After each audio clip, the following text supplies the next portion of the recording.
윤석열 대통령이 총선 참패 엿새 만에 첫 사과 입장을 냈는데 이 생중계된 국무회의 모두 발언 또 이후에 비공개 참모회의 때 이 두 차례 나누어 전달이 됐습니다. 앞서 모두 발언은 어제 저희가 이제 토론을 했기 때문에 4시간 뒤에 나온 비공개 참모회의 발언을 좀 짚어보겠습니다. 대통령인 저부터 잘못했다. 국민께 죄송하다. 직접적인 사과 표현이 들어갔죠. 국민을 위해서라면 못할 게 뭐가 있겠느냐. 이런 말도 했다고 하는데 자, 국무회의는 이제 성격상 장관들 대상으로 국정 운영 방향에 중점을 두고 발언했다는 게 대통령실의 설명입니다. 추후에 대국민 담화 기자회견 소통 기회를 보고 있다. 이런 입장도 밝혔는데 자, 근데 이럴 거면 좀 대국민 담화를 하든가 아니면 바로 기자회견을 한번 여는 게 어떻을까 하는 그런 그 목소리도 있어요. 그렇습니다. 그러니까 일단 형식이 매우 좀 부적절했죠. 그리고 더 충격적인 것은 비공개 사과입니다. 사실 대통령이 A4 6장이나 되는 10포인트로 찍었을 때 13분짜리 그 모두 발언을 했지만 그 가운데서 중요한 맥락은 나는 노력했지만 여러 가지 문제들 때문에 미흡했다, 부족했다, 뭐 다 가다하지 못했다, 뭐 미치지 못했다, 모자랐다, 뭐 이런 식의 표현들인 거예요. 그러니까 그런 것들을 보면서 오늘 아침 보도에 따르면 어떤 그 시민분께서는 뭐 텔레비전을 부수고 싶은 심정이었다, 이런 정도로 오히려 국민들을 격분하게 만드는 그런 그 사과였는데 끝난 다음에 따로 비공개로 사과를 하는 건 또 뭡니까? 그리고 총선 참패에 대한 입장을 밝히려면 최소한 이때 대국민 담화를 해야 되는 거죠. 기자회견을 영 못하겠으면 대국민 담화를 통해서 일어서서 허리 굽혀 사과하고 그래야 되는 게 맞지 않습니까? 야권 다 합쳐서 범야 192석이라는 참패를 했음에도 불구하고 그냥 국무위원들을 상대로 비공개로 사과를 했다는 것 자체에 대해서 많은 국민들께서는 도무지 납득할 수 없는 태도라는 생각이 드는 것이고요. 더 큰 문제는 앞으로 변화가 없겠구나. 대통령이 국정 운영의 기조를 바꾸고 변화하는 모습을 보여야 되는데 강서구청장 보궐선거에서 패배했을 때와 똑같은 방식으로 어떤 정치적 레토릭의 사과만 있을 뿐 내용적인 변화는 없겠다고 한다면 이거 진짜 지금부터가 더 큰일이다. 이런 위기감을 많은 국민들이 갖고 계신 것 같습니다. 네, 서영 변호사님. 대통령실이 좀 뭔가 기민하지 못하고 이런 느낌이 나거든요.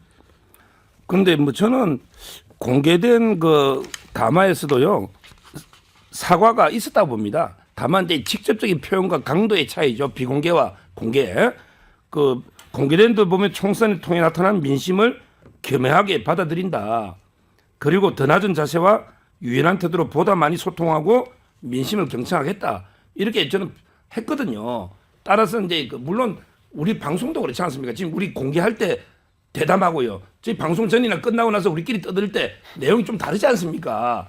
따라서 국무위원들끼리 모여가지고는 좀 더 강도 있게 뭐 서로 내 잘못했다 좀 자유롭게 말할 수 있는 거고, 그다음에 공개된 거는 정제된 표현으로, 절제된 표현으로 이렇게 국민 앞에 하는 거, 이걸 가지고 너무 그렇게 저는 비난할 건 아니다 이렇게 봅니다.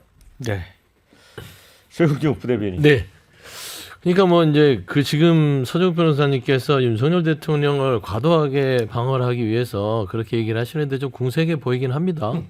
그러니까 이제 어쩔 수 없는 뭐 입장은 이해는 되나, 이번에 이제 총선 이후에 국무회의에서 대국민한테 어떤 뭐 총선에 대한 메시지를 날리는 형식도 매우 잘못됐고요.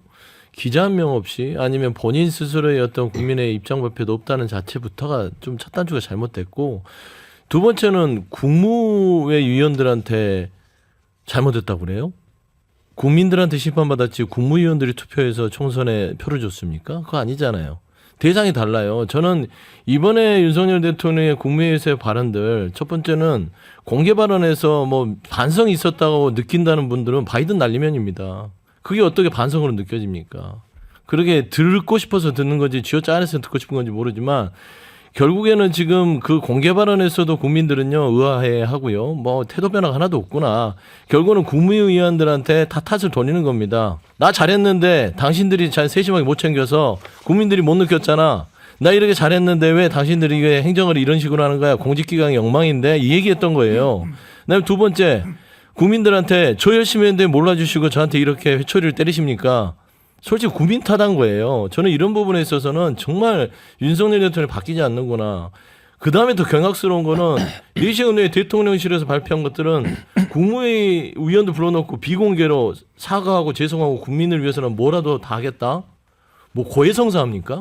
숨어서 국민들한테 사과를 하고 죄송한다는 태도를 보여야 되는데 국무위원들이 무슨 신부예요? 거기서 고해성사하게? 그리고 고해성사의 내용을 국민들한테 알린다. 이거 참 어처구니 없어요. 2년 동안 국민들 누누이 꽉 막힌 윤석열 정부의 태도를 봤는데 반성이 없습니다. 이거 어떡하죠? 라는 생각이 들어요. 고해성사 아니냐 이런 지적까지 하는데. 네, 우리 서업 대변인께서 좀 강하게 비판해 주셨는데요. 저도 그 선거 참패 직후 있었던 그 대통령의 어떤 사과로서는 기대보다는 좀 실망이 더 컸고요.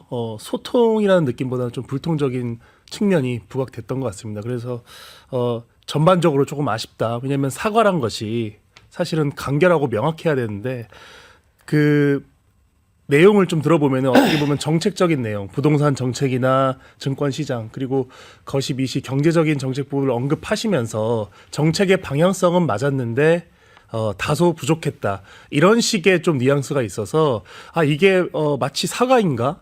지금 국민들이 원하는 것은 이번에 우리 대통령실과 여당이 국민의 눈높이를 맞춰주지 못했다라는 그런 매서운 비판에 대한 겸허함을 보고 싶은데 다소 엉뚱한 내용이 나와서 국민들 입장에서는 답답한 부분이 좀 있었던 것 같습니다. 그래서 저도 그 부분에 대해서는 다시 한번 대통령실에서 들어야 되고 앞으로 사과를 할 일이 없으면 좋겠지만 사과란 것이 가지는 의미 또 정치적인 메시지가 어떻게 이렇게 국민들한테 다가가야 되는지는 생각을 다시 한번 해봐야 된다 생각하고요. 중요한 것은 이번에 사과마저도 이제 소위 말해서 비공개로 대통령이 국민들한테 나중에는 사과한다고 했다. 이렇게 전원식으로 다소 구차하게 들려지는 이런 부분이 저는 굉장히 아쉬웠습니다. 사과를 할 때 대통령이 아까 그 장 기자님 말씀하신 것처럼 저는 액션 이런 차원에서 허리를 굽힌다든지 또 전적인 모습으로 사과를 하면은 국민들이 또 마음이 풀어지거든요. 근데 이렇게 지금 헌정사상 처음으로 이렇게 참패를 당한 이런 상황에서도 이게 사과인지 뭔지 모르겠는 이런 아리송함이 느껴졌던 것은 저는 전반적으로 아쉬웠다 이렇게 말씀드립니다. 그러니까 좀 시작이 이런 거죠. 국무회의를 시작하겠습니다. 국무위원 여러분, 국정의 최우선은 첫째도 민생, 둘째도 민생, 셋째도 민생입니다. 이제 그러면서 쭉 얘기를 해나가는데 서 변호사님은 뭐 겸허히 민심을 받아들인다는 게 사과라고 해석을 하고 싶겠지만 대한민국 어떤 국민이 민심을 겸허하게 받아들인다는 것을 사과라고 생각을 합니까?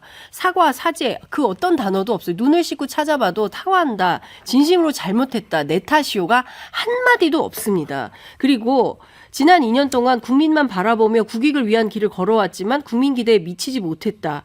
국익을 위한 길을 걸어왔습니까? 국익을 위한 길을 걸어왔는데 왜 우리는 지금 경제 위기에 준하는 IMF보다 더 어렵다는 그런 경제 위기에 살고 있는 겁니까? 외교는 또 왜 이렇게 참패인 겁니까? 결국 아무리 국정 운영의 방향이 옳고 좋은 정책을 수없이 추진한다고 해도 실제로 국민이 변화를 느끼지 못한다면 정부의 역할을 다하지 못한 것입니다. 심지어 이 대목에서는 국민 탓을 하고 있어요.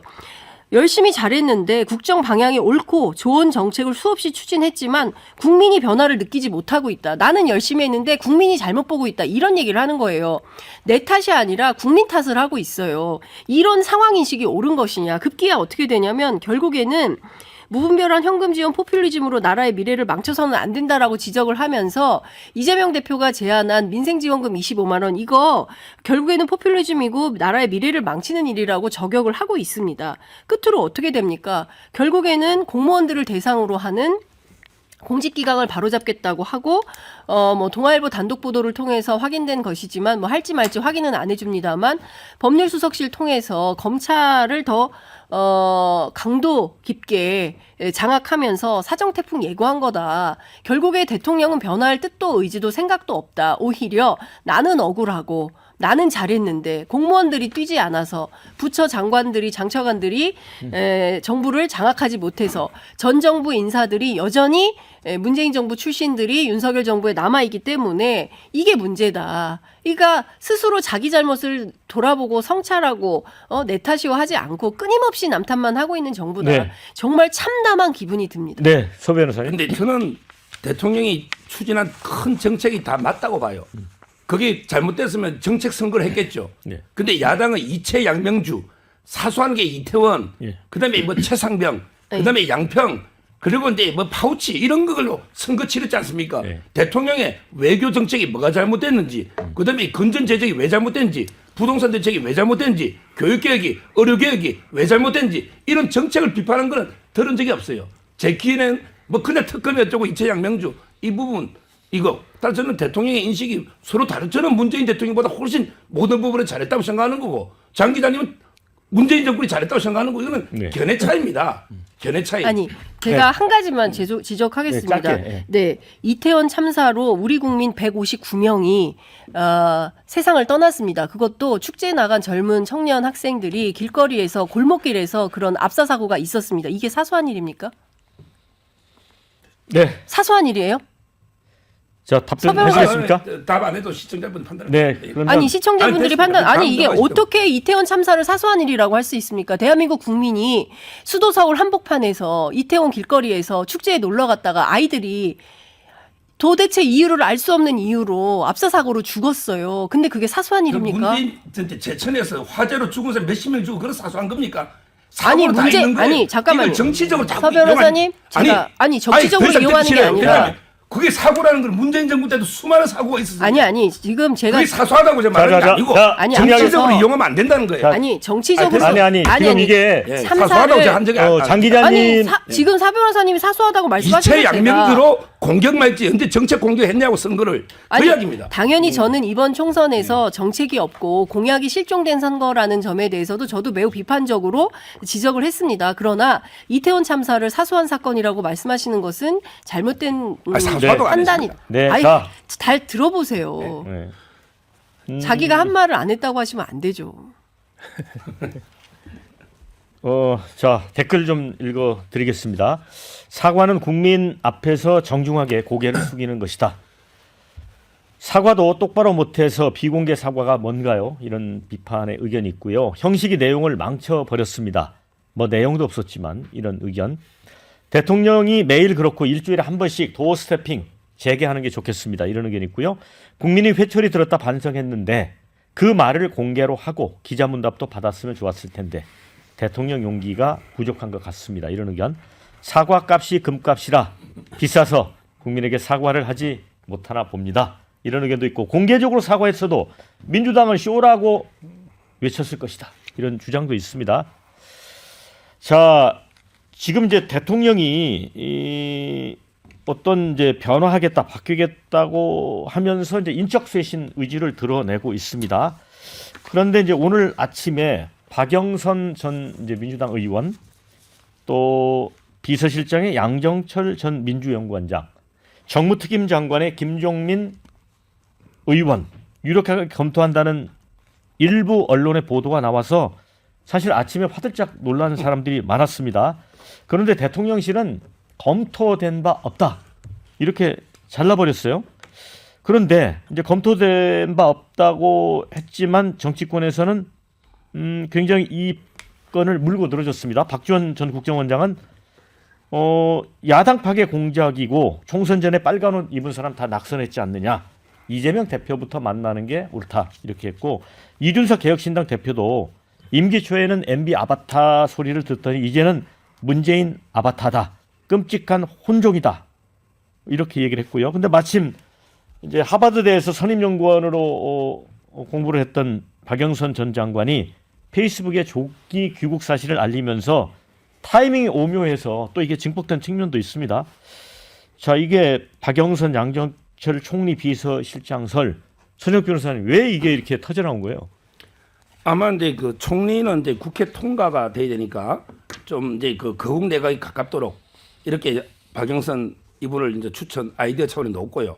아마 양정철 이분은 이제 그 옛날에 서울중앙지검장 할 때부터 대통령하고 이제 좀 친분이 있고 추천했다 중앙지검 이런 이야기가 있습니다. 예. 그래서 올해 인연을 이어 보니까 이번에 그 좀 외연 확장하고 이제 그 이런 차원에서 아이디어로 놓은 건데 너무 이제 그 자유우파 보수층에서 반발이 오늘 아침에 예. 너무 심했어요. 모든 이제 뭐 언론이나 유튜브나 제가 많이 체크해봤거든요. 예. 그러다 보니까 이제 대통령실에서 부랴부랴 이거는 이제 그 아이디어 차원이지 검토된 바 없다 이렇게 했는데요.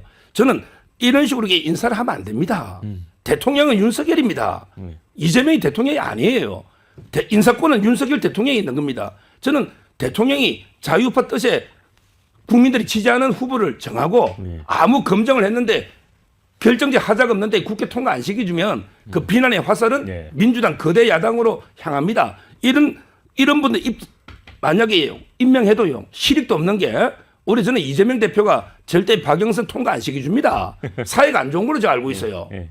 그리고 이래봤자 이게 과연 민주당에서 얼마나 넘어오겠습니까? 별로 안 넘어오거든요. 이런 앞으로 이런 인사는 아이디어에서도 전혀 이런 걸 내면 안 된다 봐요. 네, 서영주 대변인, 제가 네. 궁금한 게 박지원 전 국정원장이 윤 대통령에게 이제 거국내각 만들라고 했잖아요. 네. 그런데 막상 박영선 전 의원 이게 이제 보도가 되니까 이게 야당 파괴 공작이라고 주장을 하는데 이게 논리가 맞는 거예요? 그렇죠. 이제 전체적으로 지금 어떤 야당과 얘기가 안 된 상태에서 뭐 박영선, 양정철, 김종민 이 세 분을 거론한다는 것 자체가 야권 내 분란을 좀 초래할 수 있는 사안이에요. 그렇지 않겠습니까? 그러니까 윤석열 정권이 보면은 참 2년 동안 왜 그랬는지 알겠어요. 총선 이렇게 지고 나서 인적쇄신을 던졌는데 인적쇄신을 한다고 해서 민생이 바꿔지나요? 그렇진 않아요. 그냥 하나의 시작점이죠. 근데 첫 단추부터 잘못 끼고 있어요. 그러니까 이렇게 우왕좌왕하는 겁니다. 잘 보세요. 인적쇄신을 하려면 인적쇄신과 더불어서 야당을 만나야 됩니다. 야당부터 만납시다. 먼저 영수회담을 대통령이 제안을 해야죠. 지금 총선의 심판에 국민의 심판이 이러니까 지금 야권과 협치하라고 합니다. 그 목소리 같습니다. 만납시다 하면서 야권의 인적 쇄신이 필요하니까 의견을 주십시오. 그러니까 하면 야권에서의 어떤 물밑 작업 속에서 이런 분들이 나왔다면 충분히 가능할 수 있지만 야당 안 만나잖아요. 그러니까 야당 대표를 직접 만나서 좀 장관이나 총리를 추천해 달라. 그렇죠. 이렇게 그게 해서- 말하자면 이제 거국 내각에 좀 준하는 그런 행동일 수 있고 그게 바로 변화하는 모습이에요. 10번 메시지 저렇게 골방에서 저 고해성사 하듯이 하는 것보다 100번 나은 방법이고요.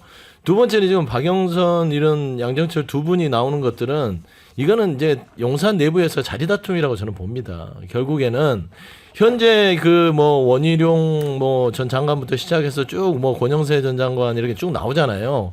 다 거기서 거깁니다. 그분도 데려다 놔봤자 뭐 2년 동안 나라 이렇게 혼란스럽게 만들었던 무능에 대한 어떤 기준점이 바뀌겠어요? 그냥 그 나무를 그 나무입니다. 그런 평가를 받기 때문에 못하는 거예요. 그런데 지금 보면 김한길 국민통합위원장을 쓰고 싶은데 그 국민통합위원장을 쓰다 보면은 여권에서의 반발이 심합니다. 지금 현재. 그렇기 때문에 일단 충격요법으로 스펙트는 멀리 간 거예요. 그래서 아마 제 생각에 용산에서 흘릴 공산이 크다. 그래서 박영선, 양정철을 크게 하니까 여권에 지금 반발하잖아요. 절대 안 된다.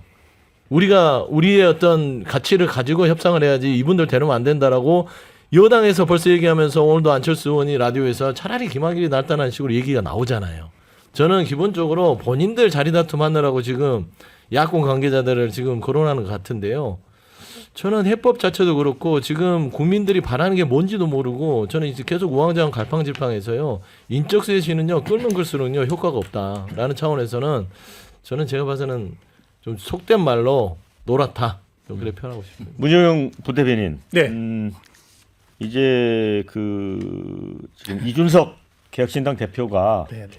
이제 내부 총질보다 이제 외부에서 총질하는 게 때문에 훨씬 세질 거라고 했는데 예, 예. 그 내용 보니까 뭐 이제는 MB 아바타 소리도 되니 문재인 아바타다 이렇게 끔찍한 환종이다, 혼종이다 이렇게까지 거칠게 얘기를 했거든요. 예, 오늘따라 그 외부 총질이 참 아프게 다가옵니다. 왜냐면은 이준석 대표가 그 한 얘기가 저도 동의를 하는 바고요. 그러니까 이런 그 뭐 문재인 아바타까지는 아니지만 우리 당이 지금 가장 절실한 것은 국정 운영 동력을 확보하는 것이거든요. 그러려면 보수 정당의 가치가 그래도 시장 경제에 대한 어떤 우월함, 우리가 이제 우월하다고 생각하는 이런 가치들을 본격적으로 구현을 잘 해야 되는 것인데 왜 문재인 정부 우리가 그토록 비판하고 정책적으로 정말 우리가 실패했다고 생각하는 그 정부의 주요 인사를 아직 2년도 채 안 된 우리 정부에서 등용을 해야 되는지 저는 개인적으로 물론 오보라고 후속 보도가 났지만 저는 굉장히 참담함을 느꼈거든요. 저는 박영선 장관이란 분이 만약에 총리가 된다고 한다면 그분이 어떤 경제적으로 이렇게 어떤 경제적인 그 철학을 가지고 이때까지 국정이나 의정 활동을 해왔는지라고 물어본다면 검증된 게 별로 없습니다. 예를 들어 예전에 그 낙선 시절에 이제 오세훈 후보와 토론을 할 때도 경제적으로 보여지는 어떤 그 수준은 굉장히 낮은 편이었거든요. 저희 보수 정당 안에서의 평가는. 근데 그런 분을 마치 이제 총선이 졌기 때문에 총리에 이제 기용한다는 것은 저는 동의할 수가 없고요. 지금 가장 중요한 것은 경제와 소통 능력인데 이 두 가지가 다 되는 사람이 있으면 전 제일 좋고 안 되면 하나라도 잘하는 사람이 있어야 되는데 그런 면에서 저희 당의 중진 의원들 또는 윤석열 정부가 그토록 그 강조했던 민간 주도의 경제 성장을 추진할 수 있는 분이 저는 총리로 돼야 된다고 생각하고요. 비서실장 같은 경우는 다소 윤석열 정부가 가지고 있던 이 불통적인 의미를 희석해 줄 수 있는 뭐 호남 출신 인사라든지 또는 중도 이미지가 있는 이런 분을 비서실장이 기용하는 것이 맞다고 보기 때문에 박영선 심지어 그 양정철 전 민주원장 같은 인선은 저는 절대 해서는 안 되는 그런 인사라고 생각합니다. 네. 근데 저는 이제 제 3자 입장에서 볼 때 그 야당에서 대통령에게 인사쇄신 하라고 해놓고 그 나름 또 이런 카드를 던지면 또 뭐 더 거친 공격이 들어오고 이게 어떻게 해야 되는지 모르겠다 하나 하고 그다음에 어제 우리가 토론에서 그렇다면 내부에서 유승민 전 의원 같은 분을 전권을 주는 그러니까 내치의 전권을 주는 전권 총리로 발탁하자 그런 의견도 있었어요. 네. 어떻게 해야 됩니까 대통령이? 그러니까 첫 번째 이제 야당과 그러니까 이거는 사실 민주당에서는 그런 얘기 거국 내각은 이제 박지원 원장 뭐 개인의 주장이고 사실은 정당 차원에서 거국 내각은 개혁신당이 가장 세게 드라이브를 밀고 있는 이슈입니다. 그러니까 4년 중임제 개헌, 그 다음에 이제 그 거국 내각 구성인데 이 거국 내각 구성을 어떻게 하라는 거냐면 일단 대통령이 책임을 통감하는 차원에서 국민께 사과를 하고 책임 있는 사과를 하고 두 번째 사과에 기반해서 야당 대표들을 만나서 야당과 함께 거국 내각을 구성을 하는데 총리를 누구로 할지 를 전권을 야당 대표에게 주는 거예요. 그래서 야당 대표가 내각을 전체를 구성을 하는 겁니다. 그래서 사실상 대통령은 외치만 하고 외교만 하고 내치는 사실 야당에게 다 정권을 넘겨라.